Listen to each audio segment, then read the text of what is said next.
പ്രിയപ്പെട്ട സുഹൃത്തുക്കളെ, ഈ വീഡിയോ ഞാൻ റീച്ചിന് വേണ്ടിയിട്ട് ചെയ്യുന്ന ഒരു വീഡിയോ അല്ല. ദയവായി നിങ്ങൾ ഈ വീഡിയോ മുഴുവനായി കാണണം, മറ്റുള്ളവർക്ക് ഷെയർ ചെയ്ത് കൊടുക്കണം.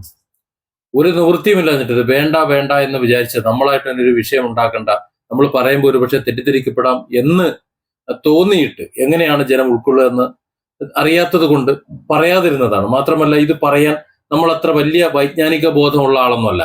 ഇവിടെ ഇതൊക്കെ പറയേണ്ടത് ഇവിടുത്തെ സന്യാസി ഭാര്യമാരും ഇവിടുത്തെ മൗലവിമാരും അതേപോലെ ഇവിടുത്തെ പള്ളിരിച്ചമാരും ഒക്കെ അത് പറയേണ്ടത്. അവരൊന്നും പറയേണ്ട കോലത്തിൽ പറയുന്നില്ല.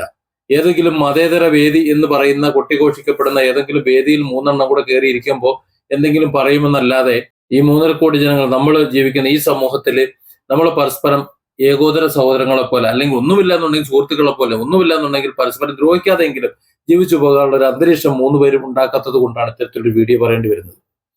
ഇവിടെ കുറച്ച് പദങ്ങൾ ഞാൻ നിങ്ങൾക്ക് പരിചയപ്പെടുത്താം. ഒരു മുസ്ലിം കമ്മ്യൂണിറ്റിയുള്ള ഒരാളായതുകൊണ്ട് ഞാൻ മുസ്ലിം പക്ഷത്ത് നിന്നുള്ള കുറച്ച് കാര്യങ്ങളാണ് സംസാരിക്കുന്നത്. എന്ന് വെച്ച് മുസ്ലിം ആണ് ശരി, അല്ലെങ്കിൽ മുസ്ലിം മാത്രമാണ് ശരി, അവന്റെ ദൈവം മാത്രമാണ് ശരി, എല്ലാവരും നാളെ അങ്ങോട്ട്, അങ്ങനെയല്ല ഞാൻ പറയുന്നത്.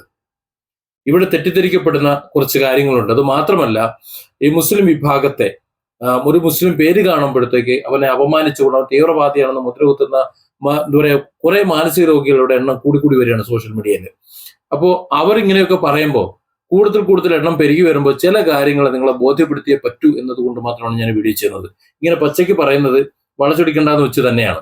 കുറച്ച് പദങ്ങളെ ഞാൻ നിങ്ങൾക്ക് പരിചയപ്പെടുത്താം. അതിൽ ഒരു പദമാണ് ജിഹാദ്.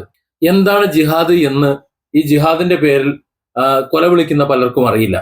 ഈ ജിഹാദികൾ എന്ന് വിളിക്കുന്ന ആൾക്കാർ വരെ അറിയില്ല, വിളിക്കപ്പെടുന്ന ആൾക്കാർക്കും അറിയില്ല. അതാണ് ഇതിന്റെ വസ്തുത. ഞാൻ അതുകൊണ്ടാണ് എല്ലാവരുടെ കാര്യം പറഞ്ഞത്. ഇവിടെ തലയെക്കെട്ട് സ്വാമിയായാലും തലയിൽ തൊപ്പി വെച്ച മൊയിലേരായാലും ഇനി വട്ടക്കെട്ട് കെട്ടിയിട്ടുള്ള പള്ളിയിലച്ഛനായാലും ഈ ജിഹാദ് എന്ന പദത്തിന്റെ ശരിയായ അർത്ഥം ഒന്ന് പഠിക്കുകയും പുറത്തൊന്ന് പറഞ്ഞു കൊടുക്കുകയും വേണം. ഇത് ഞാനല്ല ഇതൊന്നും പറഞ്ഞു കൊടുക്കേണ്ടത്, നിങ്ങളിത് പറഞ്ഞു കൊടുക്കാത്തതുകൊണ്ട് പറയേണ്ട ഒരു അവസ്ഥയാണ്. ജിഹാദ് എന്ന് പറഞ്ഞാൽ ഞാൻ മനസ്സിലാക്കുന്നത് അതിന്റെ അറബിയിലെ നേർക്കുനേർ അർത്ഥം എന്ന് പറഞ്ഞത് പോരാട്ടം, പരിശ്രമം എന്നൊക്കെയാണ്, ശ്രമം എന്നൊക്കെയാണ്. ഒന്ന് ശ്രമിക്കുക, ഒന്ന് പരിശ്രമിക്കുക, ഒന്ന് പോരാടി നോക്കുക എന്നൊക്കെയാണ് അതിന്റെ അർത്ഥം. ഈ പോരാടം എന്ന് പറഞ്ഞാൽ ബാക്കിയുള്ളവന്റെ മുഴുവൻ തല കൊയ്തിട്ട് പോകുക എന്നുള്ള അർത്ഥമൊന്നുമല്ല. അതായത് മുസ്ലിം അല്ലാത്ത ബാക്കിയുള്ള ഹിന്ദുക്കളുടെയും ക്രിസ്ത്യാനികളുടെയും ബാക്കിയുള്ള ജൂതന്മാരുടെയും മുഴുവൻ ആൾക്കാരെ തല വെട്ടിയെടുക്കുന്നതാണ് ജിഹാദ് എന്ന് ഇവിടുത്തെ ഒരു വിഭാഗം എന്താ പറയാ മതേതരവാദികൾ എന്ന് അവകാശപ്പെടുന്ന തീവ്രവാദികൾ പ്രചരിപ്പിക്കുന്നുണ്ട്. അങ്ങനെ പ്രചരിപ്പിക്കുന്നുണ്ട്. അത് ഇന്ന മതസ്ഥരൊന്നുമില്ല, ഏത് മതക്കാരായാലും അങ്ങനെ പ്രചരിപ്പിക്കുന്നുണ്ട്. അതിൽ എല്ലാ പേരുകാരുമുണ്ട്. അത് അങ്ങനെ തന്നെ പറയുന്നത് അങ്ങനെ മനസ്സിലാക്കാൻ വേണ്ടിയിട്ടാണ്. ജിഹാദ് എന്ന് പറയുന്ന പദത്തിന്റെ യഥാർത്ഥ അർത്ഥം മനസ്സിലാക്കുമ്പോൾ ഇവിടുത്തെ ഹിന്ദുവും ഇവിടുത്തെ ക്രിസ്ത്യാനി ഇവിടുത്തെ മുസ്ലിമാനും എല്ലാം ജിഹാദികളാണെന്ന് മനസ്സിലാവും. ഇതിന്റെ ഇസ്ലാമിക വീക്ഷണത്തിലുള്ള അർത്ഥം ഞാൻ ഒന്ന് പറഞ്ഞുതരാം. വലിയ ജിഹാദ്, ചെറിയ ജിഹാദ്, ഇങ്ങനെ 2 ജിഹാദുകളായിട്ടാണ് കണക്കൂട്ടുന്നത്. ഒന്ന്, ആ വലിയ ജിഹാദ് എന്ന് പറയുന്നത് ഒരു വ്യക്തിയെ സംബന്ധിച്ചിടത്തോളം അവനിലുള്ള ആന്തരികമായിട്ടുള്ള, അതായത് അനീതിയോടും അല്ലെങ്കിൽ അതുപോലുള്ളവന്റെ ഒരു കൂറുണ്ടാവും. അവൻ മോശമായി നടക്കുന്ന ഒരവസ്ഥ. ഏതൊരു വ്യക്തി കള്ളും കുടിച്ച് മറ്റുള്ളവരെ ദ്രോഹിച്ച്, കള്ളു കുടിക്കുന്നില്ല, മറ്റുള്ളവരെ ദ്രോഹിച്ച് മറ്റുള്ളവരെ എന്ന് പറഞ്ഞാൽ ഒരു തരത്തിലും ജീവിക്കാൻ അനുവദിക്കാതെ നിൽക്കുന്ന ഒരു അവസ്ഥ ഉണ്ടല്ലോ. അതായത് അവനിലുള്ള തിന്മകൾ, അവൻ എന്ത് തിന്മകളുണ്ടോ ആ തിന്മകളുടെ പോരാട്ടം, ആ പോരാട്ടത്തെയാണ് വലിയ ജിഹാദ് എന്ന് വിളിക്കുന്നത്. ഞാൻ ചോദിക്കട്ടെ, നിങ്ങളെല്ലാവരും വലിയ ജിഹാദികളാകാനല്ലേ ആഗ്രഹിക്കുന്നത്? നിങ്ങളുടെ ഉള്ളിൽ നിങ്ങളെ നശിപ്പിക്കുന്ന, നിങ്ങളെ കൊലയ്ക്ക് കൊടുക്കുന്ന, നിങ്ങളെ സാമൂഹ്യദ്രോഹിയാക്കുന്ന എന്തെങ്കിലും ഒരു സംഭവം ഉണ്ടെന്നുണ്ടെങ്കിൽ അതിനെതിരെ നിങ്ങൾ പൊരുതി ജയിച്ചുകൊണ്ട് നിങ്ങളൊരു നല്ല മനുഷ്യനായി തീരുന്നതിനെ വലിയ ജിഹാദ് എന്ന് വിളിക്കണമെന്നുണ്ടെങ്കിൽ നിങ്ങളൊരു ജിഹാദി ആകുകയല്ലേ വേണ്ടത്. അതിനെയാണ് ജിഹാദ് എന്ന് പറയുന്നത്. തെറ്റിദ്ധരിക്കപ്പെടുന്ന ചില പദങ്ങളാണ്. ജിഹാദ് മാത്രമല്ല, ഹലാലുണ്ട്, കാഫിറുണ്ട്, കുറെ പദങ്ങൾ ഇനി വരാനുണ്ട്. അതായത് വലിയ ജിഹാദ് എന്ന് പറഞ്ഞു കഴിഞ്ഞാൽ ഒരു വ്യക്തി സംശുദ്ധനായ നല്ലൊരു വ്യക്തിയായി, സാമൂഹ്യ പ്രതിബദ്ധതയുള്ള, രാഷ്ട്രബോധമുള്ള, പൗരബോധമുള്ള ഒരു വ്യക്തിയായി, സാമൂഹ്യ ബോധമുള്ള ഒരു വ്യക്തിയായി സമൂഹത്തിൽ നല്ലൊരു മനുഷ്യനെ ജീവിക്കുന്നതിനെ ആണ് വലിയ ജിഹാദി എന്ന് വിളിക്കുന്നത്. ആ അവസ്ഥയിൽ എത്തിച്ചേരാൻ അവൻ നടത്തുന്ന ആ ഒരു പ്രവൃത്തിയാണ് ജിഹാദ്, വലിയ ജിഹാദ് എന്ന് പറയുന്നത്. ഇനി എന്താ ചെറിയ ജിഹാദ്? ആ ചെറിയ ജിഹാദിനെയാണ് പുറമെയുള്ള പോരാട്ടം എന്ന് പറയുന്നത്. അതിൽ നീതിക്ക് വേണ്ടിയിട്ട് നിലകൊള്ളുന്നതിനെ, നീതി വേണം, ഇവിടെ നീതി നടപ്പിലാക്കണം എന്ന് പറയുന്നതിനെ. ഇനി നിങ്ങളെ ആരെങ്കിലും ഒരാൾ അടിച്ചമർത്താണ്, ഒതുക്കി നിർത്തപ്പെടാണ്, അങ്ങനെ ഒതുക്കി നിർത്തുകയാണെന്നുണ്ടെങ്കിൽ അത് അനീതിയാണെന്നുണ്ടെങ്കിൽ അതിനെതിരെ പോരാടുന്നതിനെ, അതിനെ ജിഹാദ് എന്ന് വിളിക്കാം. ഇനി അല്ലെങ്കിൽ ഒരു വിശ്വാസ പ്രമാണത്തെ, ഏതെങ്കിലും ഒരു വിശ്വാസ പ്രമാണത്തിൽ വിശ്വസിക്കുന്നവർ ആ വിശ്വാസ പ്രമാണത്തെ ധിക്കരിക്കാൻ അല്ലെങ്കിൽ അതിനെ ഹനിക്കാൻ വേണ്ടി ഒരു വിഭാഗം വരുമ്പോൾ അതിനെതിരെ പോരാടുന്നവരെയും നമുക്ക് ജിഹാദികൾ എന്ന് വിളിക്കാം. ഇവിടെ പലപ്പോഴും തെറ്റിദ്ധരിപ്പിക്കപ്പെടുന്നത് ഇസ്ലാം എന്ന് പറയുന്ന ഒരു കൺസെപ്റ്റിനെ അല്ലെങ്കിൽ ഒരു മതവിഭാഗത്തിനെ പ്രതിരോധിക്കാൻ വേണ്ടിയിട്ട് ബാക്കിയുള്ള എല്ലാ മതസ്ഥരെയും കൊന്നൊടുക്കുന്നതിനെ, നശിപ്പിക്കുന്നതിനെയാണ് ജിഹാദ് എന്ന് പറയുന്നതാണ്. അല്ല, ജിഹാദ് എന്ന് പറയുമ്പോൾ അങ്ങനെയല്ല. ഒരു ഹിന്ദുവിനെ സംബന്ധിച്ചാണെങ്കിൽ അവന്റെ വിശ്വാസ ആചാരങ്ങളും ജീവിതങ്ങളുണ്ട്. അതിനെതിരെ ആരെങ്കിലും അതിന് തുറങ്കം വയ്ക്കാൻ വന്നു കഴിഞ്ഞാൽ അതിനെതിരെയുള്ള പ്രതിരോധത്തെ വിളിക്കുന്ന പദമാണ് ജിഹാദ്. അതൊരു അറബി വാക്കായി പോയി എന്ന് മാത്രമേ ഉള്ളൂ. അതായത് ഞാൻ നിങ്ങളും എല്ലാം ഇവിടെയുള്ള ഓരോ വ്യക്തിയും ഒരു ദിവസം ഒരു നേരമെങ്കിലും ഒരു തവണയെങ്കിലും ജിഹാദിയായിട്ട് നമ്മൾ പെരുമാറുന്നുണ്ട്. ഇല്ലാതെ ഒരു ദിവസവും കഴിഞ്ഞു പോകുന്നില്ല. പിന്നെ ഫണ്ടമെന്റലിസ്റ്റുകളായ ഒരു വിഭാഗം തീവ്രവാദികൾ അതെല്ലാ മതത്തിലും ഉണ്ട്. എല്ലാ മതത്തിലും ഉണ്ട്. ഇവിടെ ഇപ്പൊ മലയാളത്തിൽ കുറച്ച് കൂടി വരുന്നുണ്ട് അത്തരത്തിലുള്ള തീവ്രവാദികൾ. കാരണം അവരാണ് കമന്റ് ബോക്സിന്റെ താഴെ ഒരു മുസ്ലിമിന്റെ പേര് കാണുമ്പോഴത്തേക്ക് തെരുവിളിച്ചു തുടങ്ങുന്നത്. അവൻ കാക്കാണ്. അത് അനാവശ്യമായി പറഞ്ഞു തുടങ്ങണം. അവന്റെ മനസ്സിൽ അത്രത്തോളം വിഷമുണ്ട്. അതുകൊണ്ടാണ് അങ്ങനെ പറയുന്നത്. അവരാണ് ഇപ്പൊ ഏറ്റവും വലിയ തീവ്രവാദികൾ. മുമ്പ് ഈ നാമധാരികൾ ഏകദേശം മുസ്ലിം നാമധാരികളായിരുന്നു കൂടുതൽ. ഇപ്പൊ അതിനെ ഓവർടേക്ക് ചെയ്തുകൊണ്ട് മറ്റു വിഭാഗങ്ങളായി മാറിയിട്ടുണ്ട്. കാരണം അതിൽ പുരോഗതിയുണ്ട്. അപ്പോൾ അത്തരത്തിലുള്ള ആ വ്യക്തികൾ, അതായത് ഫണ്ടമെന്റലിസ്റ്റുകായി സമൂഹത്തിൽ നിൽക്കുന്ന ആ വ്യക്തികൾ പറയാണ്, ഇത് ധർമ്മയുദ്ധമാണ്, ഞങ്ങളത് മാത്രമാണ് ശരി, നിങ്ങൾ ശരിയല്ല എന്ന് പറഞ്ഞുകൊണ്ട് ആരെങ്കിലും വാളെടുക്കുന്നുണ്ടെങ്കിൽ അതാണ് ജിഹാദ് എന്ന് കുപ്രചരണം നടത്തുന്ന, പ്രചരിപ്പിക്കാന്ന് പറയില്ല, കുപ്രചരണം നടത്തുന്ന കുറച്ച് ആൾക്കാരുണ്ട്. അത് തെറ്റാണ്. അതല്ല ജിഹാദ്. ജിഹാദ് എന്ന് പറഞ്ഞാൽ ഒന്ന്, അവന്റെ ഉള്ളിൽ നിന്ന് പുറത്തു വരാൻ സാധ്യതയുള്ള തിന്മകളും അവനിൽ പ്രവർത്തിക്കാൻ സാധ്യതയുള്ള തിന്മകളും എല്ലാം അതിജീവിച്ചുകൊണ്ട് ഒരു നന്മയുള്ള നല്ലൊരു മനുഷ്യനായി ജീവിക്കുന്നതിനെ വലിയ ജിഹാദി എന്ന് വിളിക്കാം. ആ ജിഹാദ്, അതിന് പടപെട്ടി വന്നവനെ, അതായത് അവനവൻ നന്നാവുന്നതാണ് വലിയ ജിഹാദെങ്കിൽ, സാമൂഹ്യ ബോധമുള്ള സാമൂഹ്യ പ്രതിബദ്ധതയുള്ള ഒരു വ്യക്തിയായി മാറി ജീവിക്കുന്നതിനെ, അല്ലെങ്കിൽ മറ്റുള്ളവരെ സഹായിച്ചുകൊണ്ടും അല്ലാതെ ജീവിക്കുന്നതിനെ ചെറിയ ജിഹാദി എന്ന് വിളിക്കും. അപ്പോൾ ജിഹാദി ആകാനാണ് ഓരോ വ്യക്തിയും ശ്രമിക്കേണ്ടത്. അത് ഹിന്ദു ആയാലും മുസൽമാനായാലും ക്രിസ്ത്യാനി ആണെങ്കിലും. പേര് മുസൽമാൻ ആയതുകൊണ്ട് അത് വലിയ മോശമാണ് എന്ന് ചിന്തിക്കുന്നുണ്ട്. ജിഹാദി ലവ് ജിഹാദ് എന്ന് പറഞ്ഞു. ഇവിടെ ഓരോരുത്തരും ലവ് ജിഹാദികളാകണം. അതാണ് ഞാൻ പറയുന്നത്. എല്ലാവർക്കും ലവ് ജിഹാദ് വേണം. എല്ലാവരും ലവ് ജിഹാദികളല്ലേ ആകേണ്ടത്. അങ്ങനെ ആകണമെന്നാണ് ഞാൻ പറയുന്നത്. അതിനർത്ഥം ഏതെങ്കിലും ഒരു മതവിഭാഗത്തിന്റെ ആൾക്കാരെ ചെന്ന് അവരെ മതം മാറ്റാനായിട്ട് പ്രേമിച്ചു കൊണ്ടുവന്ന് കെട്ടിക്കഴിഞ്ഞിട്ട് അതിനെ വഴിയാധാരമാക്കണമെന്നല്ല. മനുഷ്യൻ അവർ തമ്മിൽ എന്തെങ്കിലും പ്രേമബന്ധങ്ങളോ മറ്റു കാര്യങ്ങളോ എന്തെങ്കിലും ഉണ്ടായി കഴിഞ്ഞാൽ അതിന് മതവും കണ്ണും മൂക്കും ഒന്നും ഉണ്ടാവില്ല, ജാതി നിറവും മണോ ഒന്നും ഉണ്ടാവില്ല. ആ രീതിയിൽ ഇനി ക്രിസ്ത്യാനി ആണെങ്കിലും ഹിന്ദു ആണെങ്കിലും മുസൽമാനാണ് ആരെങ്കിലും ആരായി കഴിഞ്ഞാൽ അവർ പ്രേമിക്കുകയാണെങ്കിലും പ്രേമിക്കും. അതിനെ ജിഹാദ് എന്ന് വിളിച്ചിട്ട് കാര്യവുമില്ല. ഇവിടെ ലവ് ജിഹാദ് എന്ന് ആരോപിക്കപ്പെടുന്ന ഒരു ക്രൈം പോലെ പറയുന്ന ഒരു സംഗതി ഉണ്ടല്ലോ, അതിവിടെ ഇല്ല. അത് സാധിക്കുകയുമില്ല. കാരണം ഒരു ഹിന്ദു പെൺകുട്ടിയെ ഒരു മുസ്ലിം പ്രണയിച്ച് മതം മാറ്റാനായിട്ട് നോക്കുമ്പോൾ ആ ഹിന്ദു പെൺകുട്ടി അത്രയ്ക്ക് പൊട്ടത്തിയാണോ? അവർക്ക് ഇത് മനസ്സിലാവൂലേ? ഒരുത്തന്റെ വ്യാജ പ്രണയം കാണുമ്പോൾ തിരിച്ചറിയാൻ വയ്യാത്ത, അത്രയും വിവേകമില്ലാത്ത, ബോധമില്ലാത്ത പെൺകുട്ടികളാണോ ഹിന്ദു മതത്തിലുള്ളത്? ആണെന്ന് ഞാൻ വിശ്വസിക്കുന്നില്ല. നേരെ തിരിച്ചായാലും പ്രേമത്തിന്റെ കണ്ണും മൂക്കൊന്നുമില്ല. അതിന് ജിഹാദ് എന്ന് വിളിക്കാനും പറ്റില്ല. പിന്നെ ജിഹാദ് എന്ന് പറയുന്നതിന്റെ യഥാർത്ഥ അർത്ഥം ഇതാണ്. അതിനെ മോശമായ അർത്ഥം പ്രചരിപ്പിക്കുന്നത് മറ്റെന്തോ ദുരുദ്ദേശം വെച്ചിട്ടാണ്. അപ്പൊ അതാണ് ജിഹാദ് എന്ന് സംഗതി മനസ്സിലായിട്ടുണ്ടാവുമല്ലോ. ഇനി നമുക്ക് ഹലാലിലേക്ക് നോക്കാം. അടുത്താണ് ഹലാല്. ഈ അടുത്ത കാലത്ത് ഉണ്ടായതാണ് ഹലാൽ ഫുഡ് ഞങ്ങൾക്ക് വേണ്ട, ഹലാൽ വിൽക്കാൻ പാടില്ല എന്നൊക്കെ പറഞ്ഞിരുന്നു. നോക്കാം എന്താണ് ഹലാൽ എന്ന്. ഹലാൽ എന്നുള്ള പദത്തിന്റെ നേർക്കുനേരെ അർത്ഥം എന്ന് പറയുന്നത് അനുവദിക്കപ്പെട്ടത് എന്നാണ്. അനുവദിക്കപ്പെട്ടത് ആ അർത്ഥത്തിൽ തന്നെ എടുക്കാം. ഒരു മുസ്ലിം ഹലാൽ ഭക്ഷണമേ കഴിക്കുള്ളൂ എന്ന് പറയുന്നു. അവൻ അനുവദിക്കപ്പെട്ടത് മാത്രമേ കഴിക്കൂ എന്ന് പറയുന്നു. ഇത് നിങ്ങൾക്ക് അനുവദിക്കപ്പെട്ടതല്ലേ നിങ്ങൾ കഴിക്കുന്നത്? എന്റെ ഈ വീഡിയോ കേൾക്കുന്നവര്, ഇപ്പൊ ക്രിസ്ത്യാനികളെ സംബന്ധിച്ചിടത്തോളം അവർക്ക് ഭക്ഷണം ഇല്ലേ? മുസ്ലിമിന് ഹറാമാണ് എന്ന് പറഞ്ഞ് അവർ കഴിക്കാത്ത പന്നി മാംസം അത് അവർക്ക് ഹലാലാണ്. അതായത് അവരത് കഴിക്കുന്നുണ്ട്. അവർക്ക് ഹറാമല്ല, അവരത് കഴിക്കുന്നുണ്ട് അല്ലേ? അവർക്ക് ഹലാലാണ് എന്ന് വെച്ച് കണ്ടത് മുസ്ലിം കഴിക്കണമെന്നുണ്ടോ? അത് ഹിന്ദു കഴിക്കണമെന്നുണ്ടോ? അങ്ങനെയൊന്നുമില്ല. അതായത് അനുവദിക്കപ്പെട്ടത് ഭക്ഷണം മാത്രമല്ല, ഏത് കാര്യവും ഒരാൾ ഉപയോഗിക്കുന്ന ഒരു മുതല് അവൻ അനുവദിക്കപ്പെട്ടതാണോ അത്. വിശ്വാസ സമൂഹമാണെന്നുണ്ടെങ്കിൽ അവർക്ക് അനുവദിക്കപ്പെട്ടത്. ഇപ്പൊ ഹൈന്ദവ സമൂഹത്തിൽ ഹലാൽ ഇല്ലേ? അവർക്ക് എല്ലാം ഹറാമാണോ? ഒരു മുസ്ലിമിന്റെ നിയമപ്രകാരമല്ല ഹലാൽ എന്ന് പറയുന്നത്. ഒരു മുസ്ലിം വാക്കാണ്. അനുവദിക്കപ്പെട്ടത് ഏത്, അനുവദിക്കാത്തത് ഏത്, അവന്റെ ജീവിതത്തിൽ പകർത്താനും ഭക്ഷിക്കാനും അനുഭവിക്കാനും ഒക്കെ അനുവദിക്കപ്പെട്ടത് ഏത്, അനുവദിക്കപ്പെടാത്തത് ഏത്, ആ തിരിച്ചറിവിനെയാണ് നമ്മൾ ഹലാലും ഹറാം എന്ന് പറയുന്നത്. അതിനപ്പുറത്തേക്കൊന്നുമില്ല. ഇനി മുസ്ലിമിന്റെ കാര്യം എടുക്കാം. മുസ്ലിമിനെ സംബന്ധിച്ചിടത്തോളം അവനൊരു ശരീഅത്ത് നിയമമുണ്ട്. ആ ശരീഅത്ത് നിയമം അനുസരിച്ചിട്ട് അവൻ കാര്യങ്ങൾ മുന്നോട്ട് കൊണ്ടുപോകുന്നത്. അതിനപ്പുറത്തേക്കുള്ളത് അവൻ പറയാ, നിങ്ങൾ പന്നി ഇറച്ചി കഴിക്കണ്ട, പട്ടി ഇറച്ചി കഴിക്കണ്ട എന്ന് പറയുന്നത് അവനെ സംബന്ധിച്ചിടത്തോളം അവന് ഹലാലല്ല, അത് ഹറാമാണ്, അവനത് കഴിക്കൂല. എന്ന് വെച്ചാൽ നാഗാലാൻഡിലുള്ള ആൾക്കാർ കഴിക്കുന്നില്ല. അവർക്ക് പട്ടി ഇറച്ചി എന്ന് പറഞ്ഞാൽ നമ്മൾക്ക് ഓക്കാനം വരുന്നുണ്ടെങ്കിൽ അവരത് നിത്യം കഴിക്കുന്ന ഒരു കുഴപ്പമില്ല. നമ്മൾ ഈ പാറ്റ, പഴുതാര, കൂറ ഇതിനെ വല്ലതും നമ്മൾ കഴിക്കും? നമുക്ക് കാണുമ്പോൾ ദേഷ്യം വരൂലേ? എന്നാൽ ചൈനയിലുള്ളവർ അല്ലെങ്കിൽ അത് കഴിക്കുന്ന നാട്ടിലുള്ളവർ പോയി കഴിഞ്ഞാൽ അത് വറുത്തിങ്ങനെ തിന്നുന്ന കാണാം. ഒന്നും വേണ്ട, അറബികളിൽ നമ്മുടെ പച്ചവെട്ടിൽ എന്ന് പറയുന്ന സാധനം ഉണ്ടല്ലോ, എന്നിട്ട് വേറെന്തോ പേര് അവർ അതിന് പറയും. അതിനെ കൂട്ടത്തോടെ കൊണ്ടുവന്നിട്ട് വറുത്തിട്ട് ഇങ്ങനെ കടല കുറിക്കുന്ന പോലെ കുറിക്കുന്നു പറയും. പക്ഷെ ഇന്നിക്കൊണ്ടൊന്നും പറ്റില്ല. നിങ്ങൾക്കൊണ്ട് പറ്റുമോ? പറ്റില്ല. അപ്പൊ ഓരോ ഭക്ഷണം ഓരോരുത്തർ കഴിക്കുന്നുണ്ട്. അപ്പൊ ആ ഭക്ഷണ പദാർത്ഥങ്ങൾ അവർക്ക് കഴിക്കാൻ പറ്റുന്നുണ്ട്, അനുവദിക്കപ്പെട്ടതാണ് എന്നുണ്ടെങ്കിൽ അവർക്കത് ഹലാൽ ഭക്ഷണം. ഒരു വസ്ത്രം ധരിക്കുന്നത് അത് അവർക്ക് അനുവദിക്കപ്പെട്ടിട്ടുള്ള വസ്ത്രമാണെന്ന് പറയുന്നത് അത് അവർക്ക് ഹലാൽ വസ്ത്രം, അത്രേ ഉള്ളൂ. ഇപ്പൊ ഹലാലിന്റെ വസ്ത്രം തന്നെ നമുക്ക് എടുക്കാം. ഇപ്പോ തുടയും കാണിച്ച് മുലയും കാണിച്ച് നടക്കുന്ന ഒരു വസ്ത്രം ഇട്ടുകൊണ്ട് ഒരു മുസ്ലിം പെണ്ണ് നടക്കണമെന്ന് പറഞ്ഞു കഴിഞ്ഞാൽ അവർക്കത് ഹറാമാണ്, ഹലാലല്ല. എന്ന് വെച്ചാൽ അങ്ങനെ നടക്കുന്നത് മറ്റൊരു വിഭാഗത്തിന് ഹലാലാണെന്നുണ്ടെങ്കിൽ അവർക്ക് അങ്ങനെ നടക്കാം, അതിനാർക്കും എതിരുമില്ല. അത് നമ്മുടെ അതാത് രാജ്യത്തിന്റെ നിയമം അനുസരിച്ച് നടക്കാൻ പറ്റുമെന്ന് നോക്കിയാൽ മതി. അതിനപ്പുറത്തേക്ക് നോക്കേണ്ട ആവശ്യമുണ്ടോ? ഈ രാജ്യത്ത് ന്യൂഡിസം അനുവദിച്ചിട്ടുണ്ടോ? ഇല്ല. എന്ന് വെച്ചിട്ട് മറ്റു രാജ്യത്ത് പബ്ലിക് ന്യൂഡിസം ഉള്ള എത്ര രാജ്യം ബോഡി പെയിന്റിങ്ങും അതുപോലെ റിസോർട്ടുകളും ദ്വീപുകളും ഒഴിവുകാലാവധിയും കുടുംബസമേതം ജീവിക്കുന്ന ന്യൂഡിസ്റ്റുള്ള നാടില്ലേ? ഇല്ലേ? അവിടെ അത് ഹറാമാണോ? അല്ല, അവിടെ ഹലാലാണത്. അവരെ സംബന്ധിച്ചിടത്തോളം അവർക്ക് കുഴപ്പമില്ലത് മാനസികമായി നിയന്ത്രിക്കാനും എല്ലാത്തിനും അവർക്ക് അതിനുള്ള കഴിവും കപ്പാസിറ്റി ഉള്ളത് കൊണ്ടാണ് അവരങ്ങനെ നടക്കുന്നത്. അപ്പൊ അത് തന്നെയാണ് ഹറാമും ഹലാലും തമ്മിൽ ഇത്ര ചെറിയ വ്യത്യാസം തന്നെ ഉള്ളൂ, അല്ലാതെ മറ്റൊന്നും തന്നെയല്ല. ഇതിനെ മതപരമായി കാണേണ്ട ഒരാവശ്യവുമില്ല. ഹിന്ദു മതത്തിൽ ഹലാലും ഹറാമും ഇല്ലേ? ഹിന്ദു മതസ്ഥരായ ആൾക്കാരിൽ ഹലാലും ഹറാമും ഇല്ലേ? നിങ്ങളൊന്ന് ആലോചിച്ച് നോക്ക്.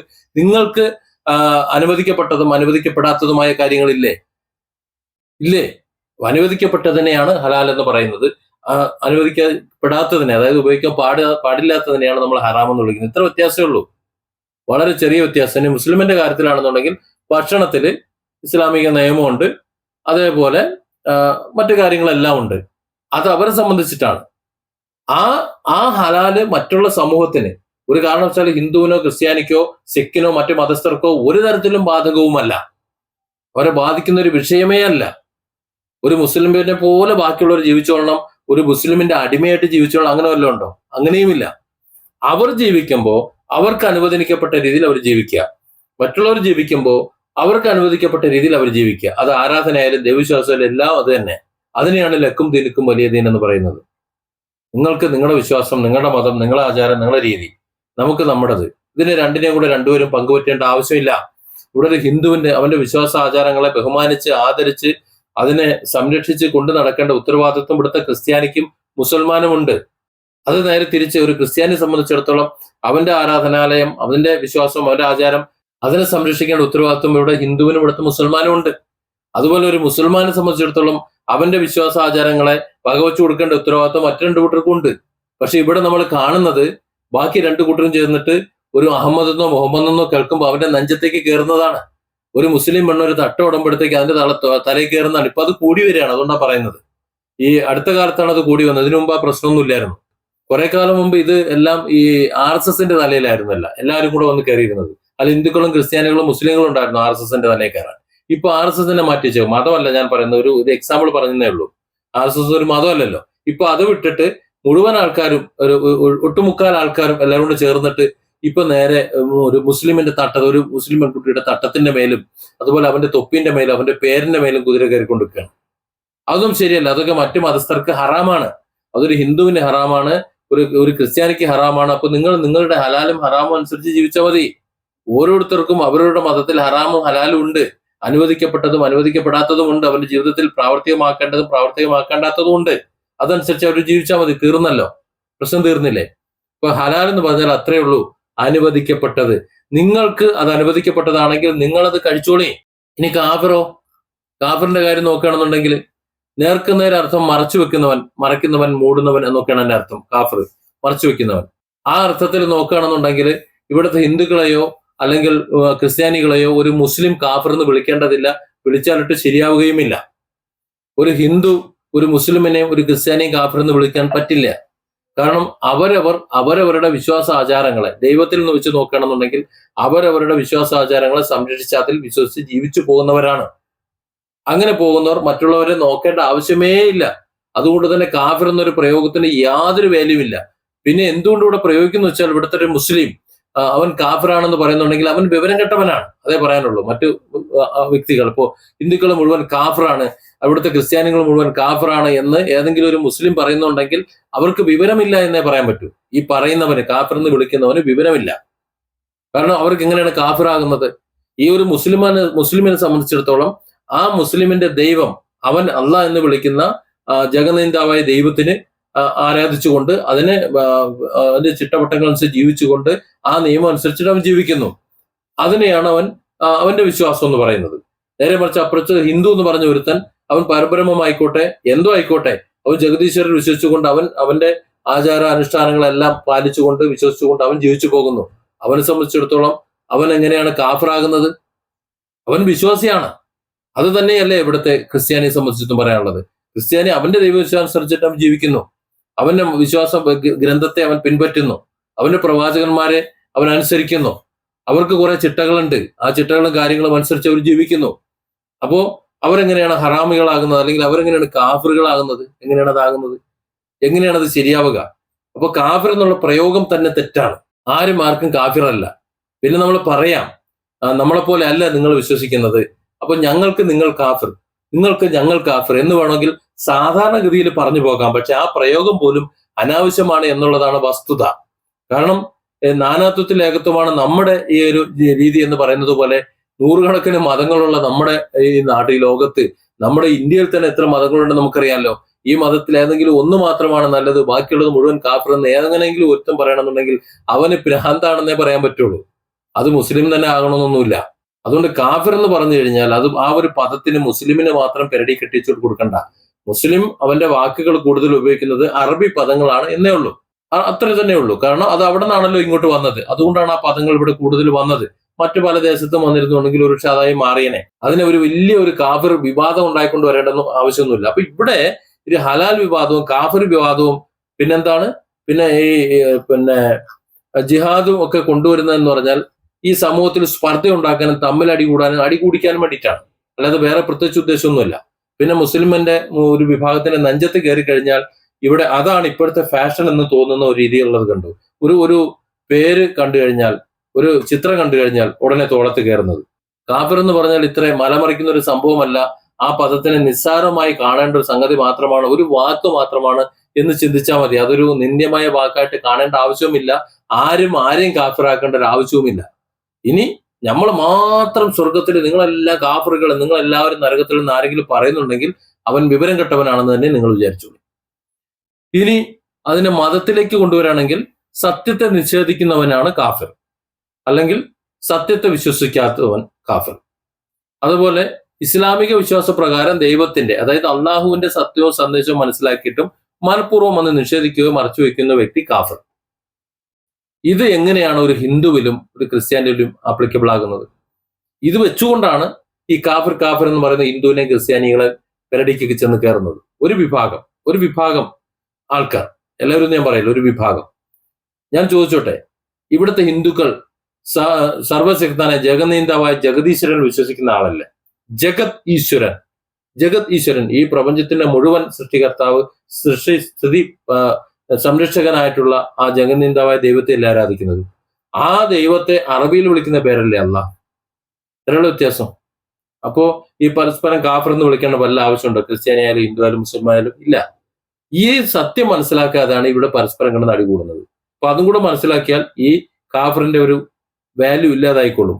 ഇപ്പോൾ ശരിക്കും പ്രചരിപ്പിക്കുന്നത് ഇസ്ലാമിക വിശ്വാസ പ്രമാണങ്ങൾ അംഗീകരിക്കാത്തവരെ മുഴുവൻ കാഫിർ എന്ന് വിളിക്കുന്നതാണ്. അത്തരത്തിൽ ഒരു പ്രയോഗം തെറ്റാണ്. അങ്ങനെ ആരെങ്കിലും വിളിക്കുന്നുണ്ടെങ്കിൽ അവൻ വിവരക്കെട്ടവനാണ്, അത്രേ ഉള്ളൂ. അതിനെ ബാക്കിയുള്ളവർ കേൾക്കേണ്ടതില്ല. അതിനെ അതിൻ്റെതായ അർത്ഥത്തിൽ കളഞ്ഞാൽ മതി. അതിന്റെ പേരിൽ ബാക്കിയുള്ള മുഴുവൻ ആൾക്കാരെയും തീവ്രവാദികളും അതേപോലെ രാജ്യദ്രോഹികളുമാക്കി ചിത്രീകരിക്കേണ്ട ആവശ്യമൊന്നുമില്ല. അത് എവിടെയും അങ്ങനെ തന്നെയാണ്. എന്തെങ്കിലും ഒന്ന് പ്രതികരിച്ചു പോയി കഴിഞ്ഞാൽ, എന്തെങ്കിലും പറഞ്ഞു കഴിഞ്ഞാൽ ഇന്ത്യൻ മുസ്ലിങ്ങളെ, പ്രത്യേകിച്ച് കേരളത്തിലെ മുസ്ലിങ്ങളെ മുഴുവൻ താറടിക്കുന്ന ഒരു പ്രവണത കണ്ടുവരുന്നുണ്ട്. അത് വിവരക്കേടാണ്, അത് ബോധമില്ലായ്മയാണ്, മനോരോഗമാണ് എന്നൊക്കെ പറയാനുള്ളൂ. ഇനി ഒരു വാക്കുകൂടെ ഉണ്ട്, ഹറാം. നമ്മൾ നേരത്തെ പറഞ്ഞതാണ്. ഹറാം എന്ന് പറഞ്ഞാൽ നേർക്കുനേർ അതിന്റെ അർത്ഥം നിഷിദ്ധമായത്, അനുവദിക്കപ്പെടാത്തത് എന്നാണ്. അത്രേ ഉള്ളൂ, അനുവദിക്കാത്തത്. അതായത് ഹലാലിന്റെ നേരെ ഓപ്പോസിറ്റ്. അപ്പൊ നിങ്ങൾക്ക് ഒന്ന് ഹറാം, ഇപ്പൊ ഇതിനകത്ത് പറഞ്ഞല്ലോ ഹലാൽ ഫുഡ് പറ്റില്ല എന്ന് പറഞ്ഞു. ഈ ഹലാൽ ഫുഡ് പറ്റില്ല എന്ന് പറയുന്നത് എന്തിന്റെ അർത്ഥത്തിലാണ്? മുസ്ലിങ്ങൾ ഹലാൽ എന്ന് പറയുന്നത് ബീഫിന്റെ കോഴീന്റെ കാര്യത്തിൽ മാത്രമല്ല, ആണോ? ഇപ്പോൾ കോഴി ഇറക്കുമ്പോൾ കഴുത്ത് അറുത്ത് ചോര ഒഴുക്കി കളഞ്ഞ് ആ മാംസം പൂർണ്ണമായും ജീവൻ വെടിഞ്ഞ ശേഷം ആ മാംസം വേവിച്ച് ഭക്ഷിച്ച് കഴിക്കുക. അതാണ് അതിന്റെ ഒരു ഹലാൽ എന്ന് പറയാൻ ഉദ്ദേശിക്കുന്നത്. ഇത് മറ്റുള്ളവർക്ക് കഴുത്ത് ഞെരിച്ചിട്ട് ആ ചോര അടക്കം തരുന്നതാണ് ഹലാൽ എന്നുണ്ടെങ്കിൽ അവർക്ക് അതാണ് ഹലാൽ എന്നേ. അത് ഇവർക്ക് ബാധകമല്ല, ഇവർക്കത് ഹറാമാണ്. ഇപ്പൊ ഒരാൾക്ക് ഹറാമാണെന്നുണ്ടെങ്കിൽ മറ്റൊരാൾക്ക് അത് ഹലാലാണെന്നുണ്ടെങ്കിൽ ഹലാലിന്റെ കോലത്ത് പൊയ്ക്കോട്ടെ. ഇത്രത്തിനേ ഉള്ളൂ. അതിനപ്പുറത്തേക്കൊന്നും എടുക്കേണ്ട ആവശ്യമൊന്നും ഇല്ലത്. ഇവിടെയുള്ള ഏറ്റവും വലിയ പ്രശ്നം എന്താണ്? തട്ടം, ഹിജാബ്, പർദ, തൊപ്പി, ഇങ്ങനെയുള്ളതൊക്കെ കാണുമ്പോൾ കുരു പൊട്ടുന്ന, ഇങ്ങനെയുള്ളതൊക്കെ കാണുമ്പോഴത്തേക്ക് എന്തോ തലച്ചോറിന്റെ ഉള്ളിൽ നിന്ന് എന്തോ ഒരു കിരികിരിപ്പ് ഇങ്ങനെ വരുന്ന കുറെ ആൾക്കാർ ഇപ്പൊ കൂടി വരുന്നുണ്ട്. അവരെ നമുക്ക് മാനസിക രോഗികളെന്നോ വർഗീയവാദികളെന്നോ സാമൂഹ്യ വിപത്തെന്നോ സാമൂഹിക വിഷമെന്നോ ഒക്കെ വിളിച്ച് കളയാനേ പറ്റുള്ളൂ. അത്രേ പറ്റുള്ളൂ, അങ്ങനെയൊക്കെ വിളിക്കാൻ പറ്റുള്ളൂ. അതൊരു മുസ്ലിമിനെ സംബന്ധിച്ചാണ്. ഇനി ഒരു കാവി ഒരു വസ്ത്രധാരം കാണുമ്പോൾ, ഞാൻ പറഞ്ഞത് RSSന്റെ BJPന്റെ കാവിന്റെ കാര്യമല്ല, ഒരു ഹിന്ദു മതസ്ഥനായിട്ടുള്ള ഒരാൾ അവരുടെ ഒരു കാഷായ വസ്ത്രധാരണം കാണുമ്പോൾ, അല്ലെങ്കിൽ അവന്റെ രുദ്രാക്ഷമാല കാണുമ്പോൾ, അവന്റെ ചന്ദനക്കുറി കാണുമ്പോൾ, അവന്റെ എന്താ പറയാ ആ ഒരു രൂപം ഭാവം കാണുന്ന സമയത്ത് വേറെ ഏതെങ്കിലും മതസ്ഥൻ ഇതുപോലെ ഒരു ചൊറിച്ചിലുണ്ടാകുന്നുണ്ടെങ്കിൽ അവനും ഇതേ മനോരോഗവും അവനും ഇതേപോലെ തന്നെ ഈ സാമൂഹിക വിപത്തും സാമൂഹിക വിഷവും തന്നെയാണ്, ഒരു സംശയവുമില്ല. ഇതേ സാധനം തന്നെ നമ്മൾ ക്രിസ്ത്യാനിയിലും ആപ്ലിക്കബിൾ ആണ്. ഇവിടെ എന്തോ പറയുന്നത് വെച്ചാൽ നമ്മൾ 3 പേരിൽ ഇവിടെ ഉള്ളൂ. അതുകൊണ്ടാണ് ഇവിടെ സിഖുകാരനെയും ജൈനനെയും പഴശ്ശിയൊന്നും ഇവിടെ കൊണ്ടു നോക്കേണ്ട ആവശ്യമില്ലാത്തതുകൊണ്ട് അവരെ കൂട്ടത്തിൽ പറയാത്തത്. ഇത്ര തന്നെ ഉള്ളൂ. ഇതിൽ കൂടുതൽ എന്താ ഉള്ളത്? നിങ്ങളൊന്ന് ആലോചിച്ച് നോക്ക്. ഇവിടെ ഇപ്പൊ ഇങ്ങനെ ഒരു വർത്താനം ഞാൻ പറഞ്ഞത് ഇവിടെ ഹിജാബ് വിവാദം തലയ്ക്ക് പിടിച്ച് കിടക്കുന്നത് കൊണ്ടാണ്. ഇനി ഇതിന്റെ രത്നച്ചുരുക്കം എന്ന് പറയുകയാണെങ്കിൽ സത്യത്തിൽ ഈ മതത്തെ ഇത്രയധികം തലവെച്ച് വെക്കേണ്ട ആവശ്യമൊന്നുമില്ല. സാമൂഹ്യമായി ഉപയോഗിക്കേണ്ട ഒന്നല്ല മതം എന്ന് പറയുന്നത്. സത്യത്തിൽ അവനവന്റെ ഹൃദയത്തിൽ ഉണ്ടായിരിക്കേണ്ടതാണ് മതം. ഇപ്പൊ ഒരു വീട്ടിൽ 4 രാഷ്ട്രീയക്കാരുള്ളത് പോലെ 4 മതസ്ഥരായിട്ടുള്ള 4 മക്കളും അപ്പനും അമ്മ ഉണ്ടെന്ന് വെച്ചാൽ ആകാശം ഒടിഞ്ഞു വീഴാനൊന്നും പോകുന്നില്ല. അത്ര സിമ്പിളായിട്ട് ഇതിനെ കാണാൻ കഴിയേണ്ട ഒരു സംഗതിയാണ് നമ്മൾ വർഗീയമായി വെച്ചുകൊണ്ട് ഒരു സമൂഹത്തെ മുഴുവൻ അപമാനിച്ചുകൊണ്ട് അവരെ തീവ്രവാദികളും ഭീകരവാദികളുമാക്കി ചിത്രീകരിച്ചുകൊണ്ട് നമ്മളൊക്കെ പുണ്യാളച്ചന്മാരായി ചമയാനായിട്ട് ശ്രമിച്ചുകൊണ്ടിരിക്കുന്നത് അത് ശരിയല്ല. ഒരു സ്വയം ചിന്ത വേണം. ഒരുപാട് കാര്യങ്ങൾ ഇത് സംബന്ധിച്ച് വേറെ കാര്യങ്ങൾ പറയാനുണ്ട്. ഓർമ്മ വരുന്ന നിലയ്ക്ക് അത് വീണ്ടും വീണ്ടും പറഞ്ഞുകൊണ്ടിരിക്കാം. ഇത് എത്ര പേര് കണ്ടു എന്നൊന്നും എനിക്കറിയില്ല. ഇതിന്റെ താഴെ വന്നൊരു പക്ഷെ തെറി വിളിച്ചെന്ന് വരാം. അത് വിവരം കെട്ടവർ വിളിച്ചുകൊണ്ടിരിക്കും, അത് സാരമില്ല. പക്ഷെ 4 പേരാണ് എന്റെ ഈ വീഡിയോ കാണുന്നതെന്നുണ്ടെങ്കിലും പൂർണ്ണമായി കണ്ടതെന്നുണ്ടെങ്കിലും ഈ 4 പേർക്കും ഈ ഒരു ചിന്ത ഒരു അല്പമെങ്കിലും ഉണ്ടാകുന്നുണ്ടെങ്കിൽ ഞാൻ കൃതാർത്ഥനായി. ഒരു കാര്യം കൂടി ചേർത്ത് പറഞ്ഞുകൊണ്ട് ഞാനിത് അവസാനിപ്പിക്കാം. അതായത് ഇവിടെ ഒരു മമ്മദെന്നോ ഒരു ഖാദറെന്നോ ഒക്കെ പേര് കാണുമ്പോൾ വലിയൊരു വിഭാഗത്തിന് ഇപ്പോൾ ഇവിടെ കുരു പൊട്ടുന്നുണ്ട്. അവരെ കളിയാക്കുന്നുണ്ട്, ആക്ഷേപിക്കുന്നുണ്ട്, എല്ലാം ചെയ്യുന്നുണ്ട്. അവർ മുസൽമാനാണ്, ഒരു മുസ്ലിം നാമധാരിയാണ് എന്നതുകൊണ്ടാണ്. എന്നാൽ ഇവിടെ മറ്റു മതസ്ഥരുടെ ആരുടെയെങ്കിലും പേര് കേൾക്കുമ്പോൾ ഒരു ശങ്കരനെന്നോ ഒരു ഗോപാലനെന്നോ അല്ലെങ്കിൽ ഒരു ജോണിക്കുട്ടിയെന്നോ ഒരു ജോസഫ് എന്നോ പേര് കേൾക്കുമ്പോൾ ഏതെങ്കിലും ഒരു മുസ്ലിമിന് കുരുപൊട്ടുന്നത് നിങ്ങൾ കണ്ടിട്ടുണ്ടോ?